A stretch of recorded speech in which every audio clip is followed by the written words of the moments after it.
மகிமை உண்டாவதாக.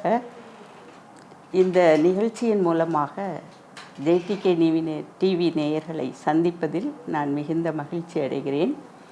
இன்றைக்கு நம்ம மீகா தீர்க்கதரிசியின் புத்தகத்தை பற்றி படிக்க போகிறோம். இந்த மீகா தீர்க்கதரிசியின் புத்தக குறிப்பில் பார்த்தோம்னா இதனுடைய ஆசிரியர் மீகா.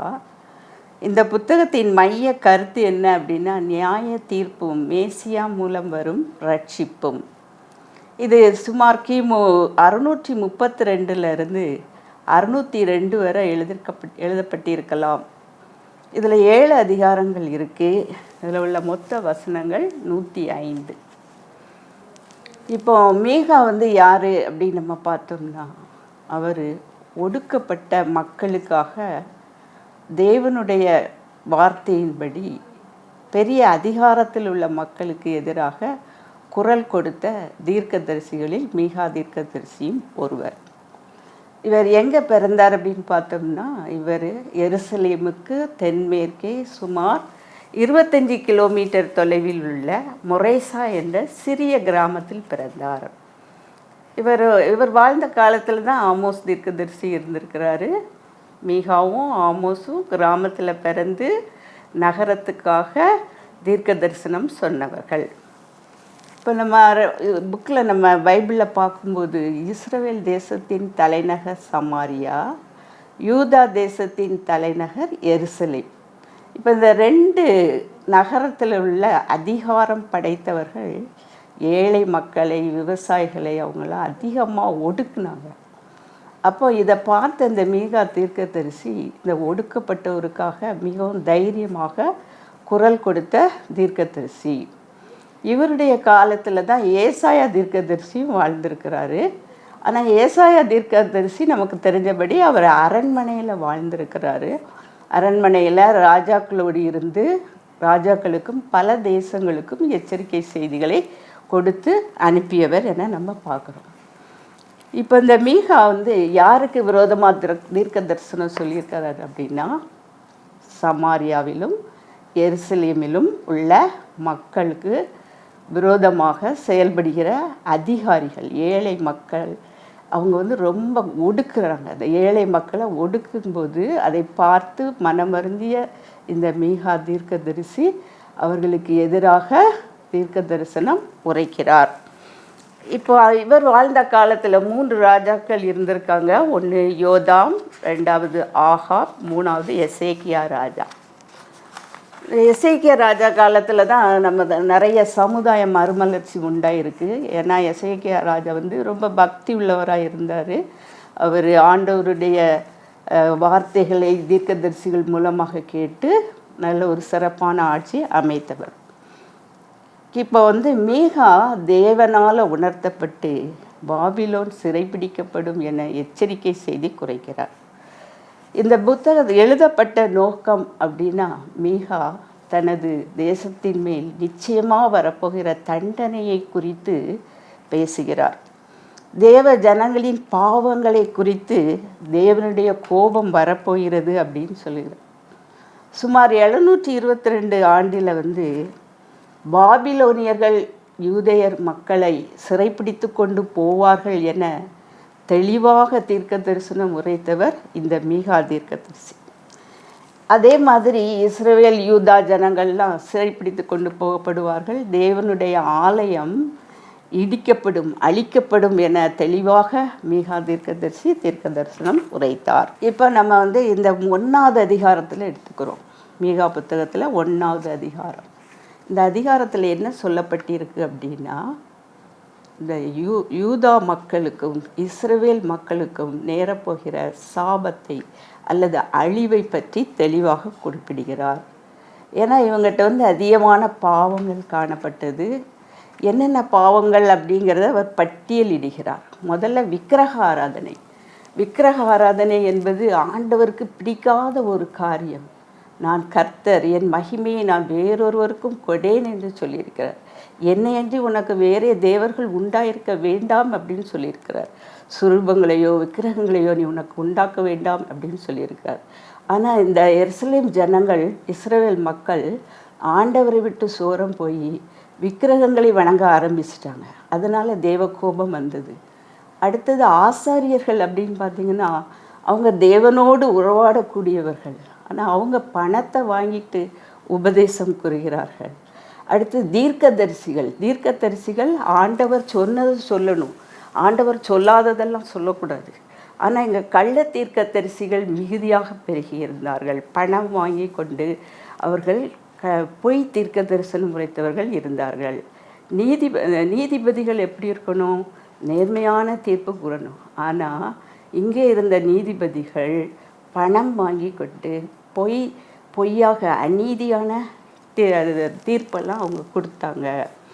அடுத்தது பிரபுக்களும் அதிகாரத்தில் உள்ளவங்களும் ஏழைகளை ஒடுக்கி அவங்களுடைய வயல்களை சொத்துக்களை எல்லாம் பறித்து கொண்டார்கள். இது தவிர இஸ்ரவேல் ஜனங்கள் மிகுதியான பேராசை, அடுத்தது பெருமை, அநீதி இதெல்லாம் அதிகமாக இருந்தது. அப்போ ஆண்டவர் இதெல்லாம் பார்க்கும்போது தேவனுடைய கோபம் நிச்சயமாக உங்கள் மேல் வரும் அப்படின்னு மீகா தீர்க்கதரிசி எச்சரிக்கிறார். இதனால் என்னென்ன சாபங்கள் தேசத்துக்கு வரப்போகிறது என அவர் சொல்லுகிறார். சமாரியா வெளியான மண்மேடாயிரும், திராட்சை செடி நடுகிற நிலமாயிரும், அதின் கற்களெல்லாம் நொறுக்கப்படும், விக்கிரகங்கள் சொரூபங்கள் எல்லாம் அழித்து நொறுக்குவேன் அப்படின்னு தேவன் எச்சரிக்கை கொடுக்கிறார். இதெல்லாம் சொல்கிறாரு மீகா தீர்க்கதரிசி. இப்படிலாம் உங்களுக்கு அழிவு வரும், நான் எல்லாத்தையும் நொறுக்கி போடுவேன், மண்மேடாக்குமே அப்படிலாம் சொல்கிறாரு. அதனால் நீங்கள் மனம் திரும்பணும். இந்த மக்கள் இஸ்ரவேல் ஜனங்கள் பாவம் செய்கிற யூதா ஜனங்கள்லாம் மனம் திரும்பி ரெட்டுடுத்தி அழுது புலம்பி தேவனிடத்தில் திரும்புங்கள் என எச்சரிக்கிறார். அப்படி மனம் திரும்பாத பட்சத்தில் உனக்கு அருமையான குமாரரையும் குமாரத்திகளையும் பாபிலோனியர்கள் சிறைபிடித்து கொண்டு போகப்படுவார்கள் என்பதை தெளிவாக உரைக்கிறார். இதுதான் 1வது அதிகாரத்தில் சொல்லப்பட்டிருக்கு. அடுத்து அதிகாரம் 2 பார்ப்போம். இந்த அதிகாரம் 2 என்ன சொல்லியிருக்குன்னா, மற்றவர்களை சுரண்டி சொத்துக்களை சேர்ப்பவருக்கான ஒரு எச்சரிக்கை செய்தியாக சொல்கிறாரு. இப்போ அந்த அதிகாரங்கள் பிரபுக்கள்லாம் என்ன செய்கிறாங்களாம், இரவிலே தங்கள் படுக்கையிலே யோசித்து கொண்டே இருக்காங்க. யார் சொத்தை எப்படி பறிக்கலாம், அடுத்தவங்க வயல்களை, ஏழைகளின் வயல்களை எப்படி பிடுங்கி சேர்க்கலாம் அப்படின்னு ராத்திரியில் சிந்திச்சு, தங்களுக்கு அதிகாரமும் வலிமை இருக்கிறதுனால அவங்க அதிகாலையே அதை எழும்பி அந்த செயல்களை செய்கிறாங்க. அவங்ககிட்ட ஏழைகளினுடைய வயல்களை சொத்துக்களை எல்லாம் பறிக்கிறாங்க. ஒடுக்கப்பட்டவர்களுடைய வீடுகளுக்கு சென்று அவர்களுக்கு இருக்கிறதையெல்லாம் பிடுங்குறாங்க. இந்த செயல் நியாயப்பிரமாணத்துக்கு எதிரான ஒரு செயல். ஏன்னா நியாயப்பிரமாணம் என்ன சொல்கிறது, பிறருடைய பொருளை இச்சித்து அபகரிக்கக்கூடாது அப்படின்ட்டு. பணம் கொடுத்து வாங்கலாம், ஆனால் இவங்களோ விலை கொடுத்து வாங்காமல் அவர்களிடமிருந்து பறித்து கொள்கிறார்கள். இது ஆண்டவருக்கு பிரியமில்லாத ஒரு செயல். அதனால் தேவன் நீதியுள்ள நியாயாதிபதி. அவர் இந்த மாதிரி அக்கிரமங்களையெல்லாம் பொறுத்து கொள்ள மாட்டார். இதனால் என்ன சாபம் வருது அப்படிங்கிறத மீகா தீர்க்கதரிசி தெளிவாக சொல்லுகிறார். வசனம் 7 கர்த்தரின் ஆவி குறுகி இருக்கிறதோ அவருடைய கிரியைகள் இவ்வளவுதானோ, செம்மையாய் நடக்கிறவனுக்கு என் வார்த்தைகள் நன்மை செய்யாதோ என கூறுகிறார். நீங்கள் நல்லவங்களாக இருந்தானா கர்த்தருடைய ஆவி உங்களுக்கு பலத்த செய்கைகளை கொடுங்க, உங்களுக்கு எல்லா நன்மைகளும் உங்களுக்கு கிடைக்காதா? நீங்கள் ஏன் ஏழ்மைகள்கிட்டையும் எளியவர்கள்ட்டிருந்தும் அவங்களுடைய சொத்துக்கள் எல்லாம் பறித்து கொள்ளுகிறீர்கள்? இப்படி நீங்கள் செஞ்சீங்கன்னா உங்களுக்கு நிச்சயமாக சாபம் வரும். என்ன சாபம் வரும்?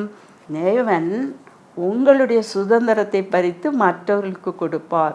உங்களுடைய வயல்கள் சொத்துக்களை எல்லாம் பிடுங்கி மற்றவர்களுக்கு பகிர்ந்து கொடுப்பார். கொடுத்தாரே என்று நீங்கள் புலம்ப போகிறீங்க அப்படின்னு சொல்லி எச்சரிக்கை கொடுக்குறாரு அப்படிங்கிறத மீகா தீர்க்கதரிசி தெளிவாக இந்த அதிகாரத்தில் குறிப்பிடுகிறார். அடுத்ததாக 3வது அதிகாரத்தில் நம்ம எதை பார்க்கிறோம் அப்படின்னா, தீர்க்கதரிசிகளை குறித்து பார்க்கிறோம். தீர்க்கதரிசிகள்னால் யார், அவங்க எப்படி இருக்கணும்? தீர்க்கதரிசிகள் எப்படி இருக்கணும்? தேவனோடு ஐக்கியமாகி தேவன் சொல்லுவதை சொல்லுபவர்கள்தான் தீர்க்கதரிசிகள் அப்படின்னு நம்ம சொல்கிறோம். அவங்க சொல்கிறது நடக்கும். இப்போ தேவனோடு பேசி அவங்க சொல்கிறத தரிசனம் மூலமாக கண்டு பேசக்கூடிய இந்த உண்மை தீர்க்கதரிசிகளை இஸ்ரவேல் ஜனங்களோ யூதா ஜனங்களோ விரும்பலை. அவங்க யாரை விரும்பினாங்க?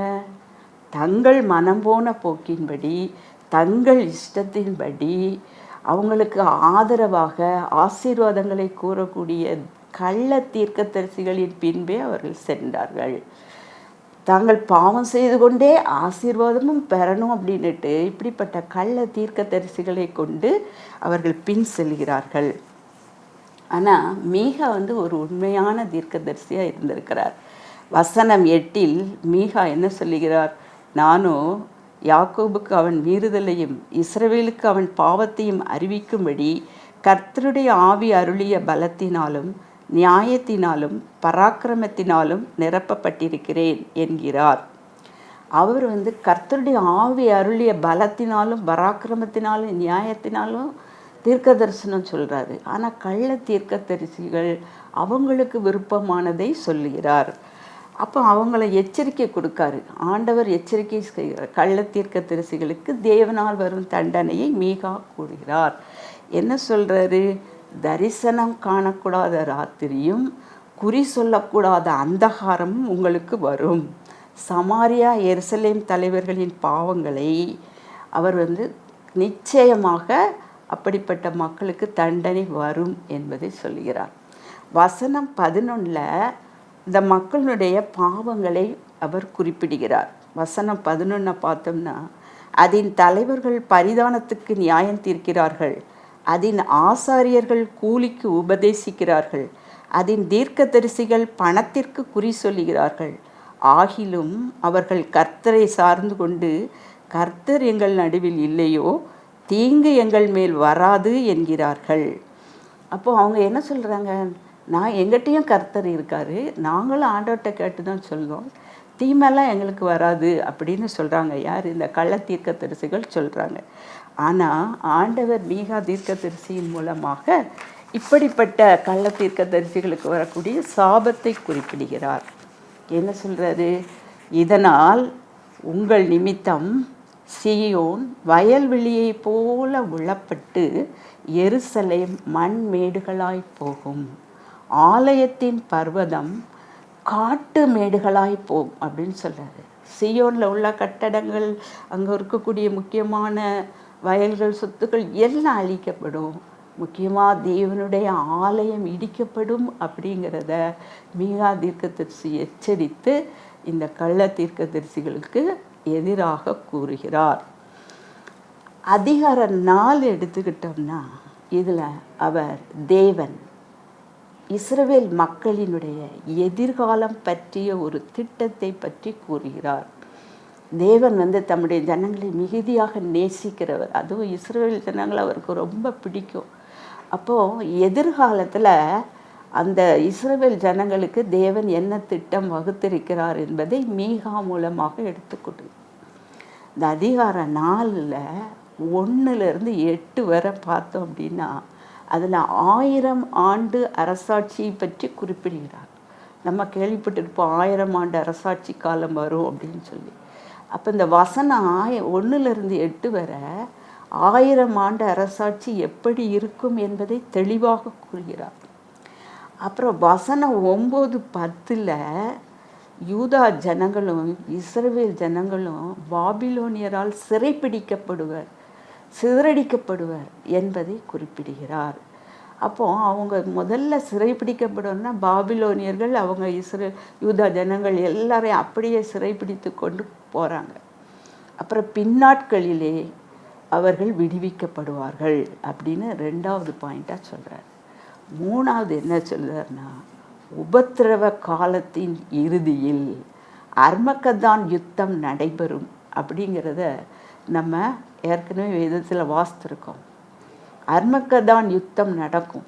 இந்த அர்மக்கதான் யுத்தத்தில் தேவன் பலமாக இறங்கி, இவர்களுக்கு ஆதரவாக இறங்கி, அந்த யுத்தத்தின் முடிவில் இஸ்ரவேல் ஜனங்களும் யூதா ஜனங்களும் கூட்டி சேர்க்கப்பட்டு ஒரு மகிழ்ச்சியான வாழ்க்கையை வாழ்வார்கள் அப்படிங்கிறத கூறார். முதல்ல 1000 ஆண்டு அரசாட்சியை பற்றி 8 வசனம் வரை சொல்கிறார். 9 10 பாபிலோனியர்களால் சிறைப்பிடிக்கப்படுவார்கள் அப்படிங்கிறது. 3வது அர்மக்கதான் யுத்தம். இதுதான் தேவனுடைய திட்டமாக இருக்கிறது அப்படின்னு சொல்கிறார். இந்த 3 பாயிண்டில் 2வது சொன்ன பாபிலோனிய சிறையிருப்பு நடந்து முடிஞ்சிச்சு. நம்ம பழைய ஏற்பாட்டில் வாசிக்கலாம். பாபிலோனியர்கள் யூதேயா மக்களை எல்லாம் சிறைபிடித்து கொண்டு போயிட்டாங்க.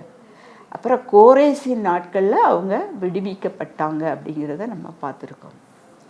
இனி நடக்க வேண்டியது உபத்திரவ காலம், அதுக்கப்புறம் அர்மக்கதான் போர், அதன் பிறகு 1000 ஆண்டு அரசாட்சி அப்படின்னு குறிப்பிடுகிறார். இந்த 1000 ஆண்டு அரசாட்சி எப்படி இருக்கும் என்பதை வசனம் 1-2 சொல்லுகிறார். கர்த்தருடைய ஆலயம் பர்வதங்களின் கொடுமுடியில் ஸ்தாபிக்கப்பட்டு திரளான ஜாதிகள் அதனிடத்திற்கு வருவார்கள். சீயோனிலிருந்து வேதமும் எருசலேமிலிருந்து கர்த்தருடைய வசனமும் வெளிப்படும் என கூறுகிறார். அவர் ஜாதிகளை நியாயம் தீர்த்து பலத்த ஜாதிகளை கடிந்து கொள்வார். அப்போ இஸ்ரவேல் ஜனங்களுக்கு எதிரான ஜாதிகளை எல்லாம் துரத்தி விடுகிறார். பலத்த பட்டயத்தால் இஸ்ரவேல் ஜனங்களுக்கு எதிராக திரளக்கூடிய அநேக ஜாதியார்களை எல்லாம் நொறுக்கி போடுவார் என்று சொல்லப்பட்டிருக்கு. இந்த ஆலயம் உயரமான பர்வதத்தில் கட்டப்படும் அப்படின்னு சொல்லுது. பர்வதங்களின் கொடுமுடியில் ஸ்தாபிக்கப்படுகிறது. அநேக ஜாதிகள் அந்த ஆலயத்துக்கு ஓடி வருவாங்க. அங்கங்கே சிதறி இருக்கிறவங்களெல்லாம் கர்த்தருடைய ஆலயத்துக்கு திரண்டு வருவார்கள் என சொல்லப்பட்டிருக்கு. அப்போ 1000 ஆண்டு அரசாட்சி காலத்தில் யுத்தமெல்லாம் முடிஞ்சிருது. யுத்தமே இல்லை, அமைதியாக குடியிருக்கிறாங்க.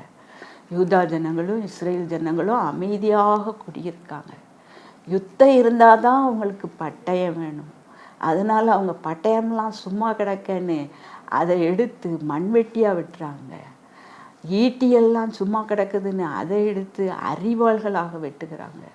அதனுடைய அர்த்தம் என்ன? மண்வெட்டிகள் அரிவாள்களை வைத்து அவர்கள் விவசாய நிலங்களை பண்படுத்தி செழிப்பான ஒரு வாழ்க்கையை வாழ்கிறார்கள். அப்போ அவங்களுக்கு யுத்தம் இருந்தால் தான் எப்போ யுத்தம் வருமோ, யார் பிடிச்சிட்டு போவாங்களோன்னு ஒரு பயம் இருக்கும். ஆனால் பயமே இல்லாமல் இருக்கும்போது அவனவன் தன் தன் அத்தி மரத்தின் நிழலிலும் தன் தன் திராட்சை செடியின் நிழலிலும் பயப்படுத்துவார் இல்லாமல் குடியிருப்பான் அப்படின்னு எழுதியிருக்கு. பயமே கிடையாது. யாரும் நம்மளை எதிர்க்க போகிறதில்ல. அதனால் எல்லாரும் நல்ல செழிப்பான வயல்வெளிகளையும் விவசாய நிலங்களையும் பண்படுத்தி பயமில்லாமல் வாழுகிற ஒரு காலம். அவர் அரிக்கட்டுகளைப் போல தம்முடைய ஜனங்களை சேர்ப்பார். சிதறி இருக்கிற ஜனங்கள் தம்முடைய ஜனங்களை அப்படியே சேர்த்து கொள்கிறார். சீயோன் குமாரத்தி அநேக எதிரிகளை அநேக ஜாதிகளை நொறுக்கி போடுவாய் என்று கூறுகிறார். அடுத்தது 5ஆம் அதிகாரத்துக்கு வருவோம். இந்த 5ஆம் அதிகாரத்தில் பெத்லஹேமிலே மேசியாவாகிய இரட்சகர் பிறப்பார் என்பதை சுமார் 722 ஆண்டுகளுக்கு முன்பாகவே, கிறிஸ்து பிறப்பதற்கு முன்பாகவே மிக சரியாக தீர்க்க தரிசனம் உரைத்தவர் மீகா தீர்க்கதரிசி. என்ன சொல்லியிருக்கிறாரு? வசனம் 5:2 பார்த்தோம்னா, எப்பிராத்தா எனப்பட்ட பெத்லஹேமே, நீ யூதேயாவில் உள்ள ஆயிரங்களுக்குள்ளே சிறியதாய் இருந்தும் இஸ்ரவேலை ஆளப்போகிறவர் உன்னிடத்திலிருந்து புறப்பட்டு என்னிடத்தில் வருவார் என்று எழுதப்பட்டிருக்கிறது. அப்போ இயேசு கிறிஸ்துவ பிறப்பை முன்னறிவிக்கிறார். இயேசு கிறிஸ்து எங்கே பிறப்பார் அப்படின்னு பார்த்தீங்கன்னா, அவர் எங்கே சொன்னார்? இயேசு கிறிஸ்து கண்டிப்பாக பிறப்பார். எதில் பிறப்பார், எந்த இடத்துல பிறப்பார் பார்த்தோன்னா, எருசலேமுக்கு தெற்கே 9 கிலோமீட்டர் தொலைவில் உள்ள ஒரு சிறிய அழகிய பட்டணம். அது புல்லணைகள், புல்லுகள் நிறைந்த பகுதியில் உயரமான இடத்துல ஒரு அழகிய பட்டணம் பெத்லஹேம். அந்த பெத்லஹேம் பட்டணத்தில் தான் இயேசு பிறப்பார் அப்படின்னு சொல்லுவாங்க. பெத்லஹேம் என்றால் என்ன பொருள்? அப்பத்தின் வீடு. அப்பத்தின் வீடு என்றால் என்ன? இங்கே ஒரு சிறு கூட்ட ஜனங்களுக்கு எப்பொழுதும் அப்பம் இலவசமாக வழங்கப்படுகிறது என்று நம்பப்படுது. இதை தாவீதின் நகரம் என்றும் சொல்லுகிறோம். அப்போ ஒரு சிறு கூட்ட ஜனங்களுக்கு வயிற்று பசியை போக்க அப்பம் வழங்கப்பட்ட அந்த பெத்லஹேமில் இயேசு கிறிஸ்து, தேவனுடைய ஒரே பேரான குமாரனாகிய இயேசு கிறிஸ்து தேவனிடத்திலிருந்து வந்து இந்த புல்லணையில் நமக்கு ஒரு மன்னாவாக பிறந்திருக்கிறார். மன்னா ஆன்மீக பசியை தீர்க்கக்கூடிய ஒரு மன்னாவாக இயேசு கிறிஸ்துவின் பிறப்பு அமைந்தது. எளிமை கோலம் எடுத்து அவர் புல்லணையிலே பெத்லகேமிலே பிறக்கிறார் அப்படிங்கிறத நம்ம பார்க்குறோம். இவர் இயேசு கிறிஸ்து வந்து ஒரு அப்பமாக கருதப்படுகிறார். ஏன்னா இவர் வந்து ஆன்மீக பசியை தீர்க்க உலகத்தில் வந்து பிறந்தார். இவர் வந்து நமக்கு தெரியும், இவர் வாழ்ந்தது, பல அற்புதங்களை செய்து அவர் கடைசியில் சிலுவையில் அறையப்பட்டு மரித்து அடக்கம் பண்ணப்பட்டு 3ஆம் நாள் உயிரோடு எழுந்ததுனால நித்திய வாழ்வு, பாவ மன்னிப்பு ஆகியவற்றை மக்களுக்கு சம்பாதித்து கொடுத்தார். அப்போ இவர் தான் சமாதானக்காரனர், நித்திய ஜீவனை அளிப்பவர். இப்போ முதல்ல இந்த இஸ்ரேல் ஜனங்கள், யூதா ஜனங்கள் சமாதானம் இல்லாமல் இருந்தாங்க, பாவங்கள் பெருகி இருந்தது, சமாதானம் இல்லாமல். ஆனால் மேசியா பிறப்பிற்கு பிறகு அவர் தான் சமாதானக்காரனர். அதனால் மக்கள் மிகுந்த சமாதானத்தை அவர் மூலமாக பெற்றுக்கொள்ளலாம். அதன் பிறகு இந்த உலக வாழ்க்கைக்கு பிறகு நித்திய ஜீவனையும் அவரோடு கூட அனுபவிக்கலாம் என்பதை குறிப்பிடுகிறார். அப்போ இந்த மேசியாவினுடைய வருகை பிறகு இஸ்ரவேல் தேசம் எப்படி இருக்கும்? அங்கே வந்து எல்லா ஜனங்களும் கூட்டி சேர்க்கப்படுவார்கள். இஸ்ரவேல் தேசம் உலகிற்கே ஆசீர்வாதமாக மாறும் என்பதை வசனம் 7 பனி, மழை ஆகியவற்றின் உவமைகள் மூலமாக மீகா விளக்குகிறார். அப்போ இஸ்ரவேல் ஜனங்களுடைய கை ஒரு விரோதிகளின் கைகளுக்கு மேலே உயர்ந்திருக்கும். அதாவது உனக்கு விரோதியே இல்லை, நீ தான் எல்லார் மேலேயும் உயர்ந்திருப்பாய், உன் சத்துருக்கள் எல்லாரும் சங்கரிக்கப்படுவார்கள் அப்படின்னு சொல்கிறாங்க. அப்போ மேசியாவின் வருகை உண்மையான சமாதானம், நியாயம், நீதி எல்லாவற்றையும் இஸ்ரவேல் மக்களுக்கு தரும். அடுத்தது அதிகாரம் 6 தேவனுடைய வழக்கும் நியாய தீர்ப்பு. தேவன் இஸ்ரவேல் ஜனங்கள் மேலே உள்ள கோபத்தை ஒரு நீதிமன்ற வழக்காக கொண்டு வரார். தேவன் இஸ்ரவேல் ஜனங்களுடைய பாவங்களை பார்த்து அவங்ககிட்ட சில கேள்விகளை கேட்கிறார். அது என்ன கேள்வி கேட்குறது? நான் உங்களை எதனால் விசனப்படுத்தினேன்? நீங்கள் ஏன் இவ்வளவு பாவம் செய்கிறீங்க? உங்களை அடிமைத்தன வீடாகிய எகிப்து தேசத்திலிருந்து மீட்டு கொண்டு வந்தது தவறா? மோசே, ஆரோன், மிரியாம் போன்ற தலைவர்கள் மூலமாக உங்களை வழிநடத்தினது தவறா? பிலேயாமின் சாபங்களை ஆசீர்வாதமாக மாற்றி தரவில்லையா? இன்னும் நான் யோர்தானை பிளந்து உங்களை வழி நடத்தவில்லையா? இதெல்லாம் செஞ்சால் கூட நீங்கள் ஏன் பாவம் செய்கிறீங்க? இதை விட்டு நீங்கள் மனம் திரும்பணும்னா நான் உங்களிடத்தில் என்ன எதிர்பார்க்குறேன்? ஒரு தகன பலியோ அல்லது காணிக்கைகளோ கன்றுக்குட்டியோ எதையும் நான் விருப்பப்பட மாட்டேன். நீங்கள் மனம் திரும்பி என்கிட்ட வந்தால் போதும், இந்த பலிகளையெல்லாம் நான் பிரியப்படேன் அப்படின்னு சொல்கிறார். அப்போது நான் உங்களிடத்தில் எதிர்பார்ப்பது என்ன?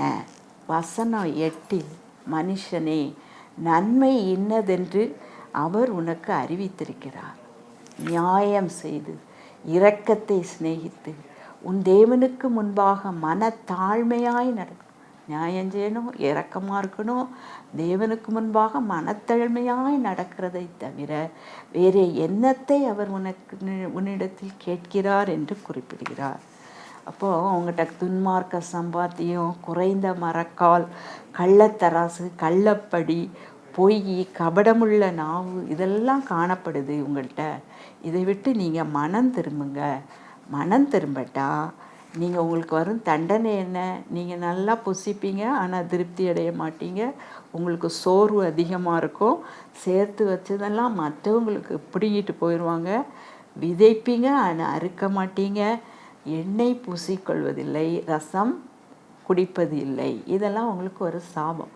அதனால் இந்த சாபத்திலேருந்து நீங்கள் தப்பிக்கணும்னா மனம் திரும்பி நியாயத்தை செய்து தேவனுக்கு முன்பாக மனத்தாழ்மையாக இருங்கள் என சொல்லுகிறார். அதிகாரம் 7 மனுஷனுடைய சத்துருக்களைக்கும் தேவனுடைய மன்னிப்பை பற்றியும் குறிப்பிடுகிறார். இப்போ தேசத்தின் கொடூரமான நிலைமையை மீகா பார்க்கும்போது, நல்ல மனிதன் கூட முச்செடி மாதிரி குத்துதான், செம்மையானவன் கூட நெரிஞ்சில் முள் போல இருக்கான் அப்படின்னு சொல்கிறாங்க. வசனம் 5, சிநேகிதனை விசுவாசிக்க வேண்டாம், வழிகாட்டியை நம்ப வேண்டாம், உன் மடியில் படுத்துக்கொள்ளுகிறவனுக்கு முன்பாக உன் வாயை திறவாமல் எச்சரிக்கையாய்.